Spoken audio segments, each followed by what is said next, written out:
Environment and ecology வினாவிடைகள்.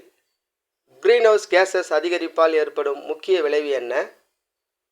Global warming, உலக வெப்பமயமாதல். Ozone layer பாதிக்கப்படும் முக்கிய வேதிப்பொருள் எது? CFC, chlorofluorocarbon. COP conference of parties 28 எந்த நாட்டில் நடத்தப்படுகிறது? யுஏஇ. சிப்கோ மூமெண்ட் எதனை பாதுகாக்க தொடங்கப்பட்டது? மரங்கள் மற்றும் காடுகளை. பயோடைவர்சிட்டி ஹாட்ஸ்பாட் என்றால் என்ன? அதிக உயிரின வகைகள் காணப்படும் மற்றும் ஆபத்திலுள்ள பகுதிகள்.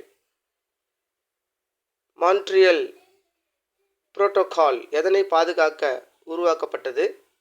Ozone layer. கார்பன் ஃபுட்பிரிண்ட் என்பதன் பொருள் என்ன? ஒரு நபர் அல்லது நிறுவனம் உமிழும் மொத்த கார்பன் டை ஆக்சைடின் அளவு.